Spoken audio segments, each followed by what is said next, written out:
नमस्कार दोस्तों, श्रुतगृह steno classes में आपका स्वागत है।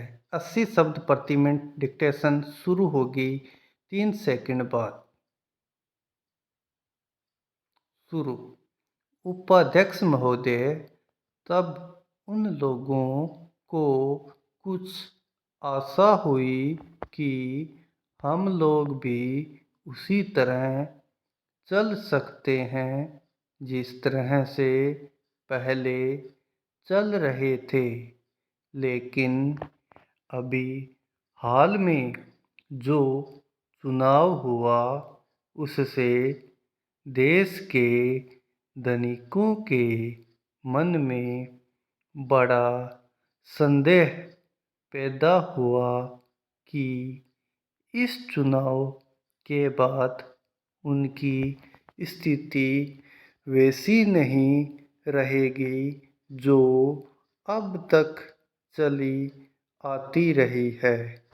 गरीबों और अमीरों के बीच में अब तक जो बहुत बड़ा अंतर चला आ रहा था, उसको अब तेजी से दूर करने का प्रयत्न किया जाएगा। श्रीमान, मैं आपका बहुत ही आभारी हूँ जो आपने सदन में चालू वर्ष के बजट पर अपने विचार प्रकट करने का अवसर दिया है। मैं इस बजट का समर्थन करना चाहता हूँ। पैरा। श्रीमान, मैं सबसे पहले अपने दल के नेता प्रधानमंत्री को इस बात के लिए बधाई देना चाहता हूँ कि उनके नेतृत्व में देश में कांग्रेस दल को स्पष्ट बहुमत मिला और इसके फलस्वरूप यहाँ पर केंद्र में एक ऐसी सरकार का गठन हुआ जो कि देश में वास्तव में समाजवाद लाना चाहती है।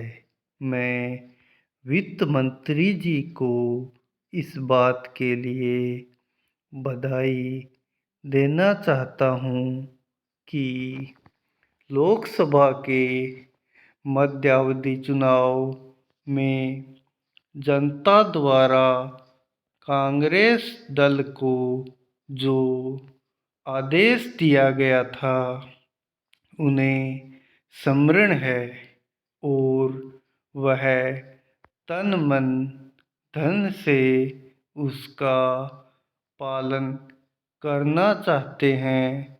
वह आदेश था देश में सामाजिक और आर्थिक विषमता दूर करने का, देश से गरीबी, बेकारी और बेरोजगारी को हटाने का और देश के जो पिछड़े हुए हिस्से हैं उनका पूरा विकास करने का, साथ ही साथ इस बात का भी आदेश था कि देश के अंदर इस प्रकार की सामाजिक और आर्थिक व्यवस्था पैदा की जाए जिसके अंतर्गत जनता शोषण से मुक्त हो सके।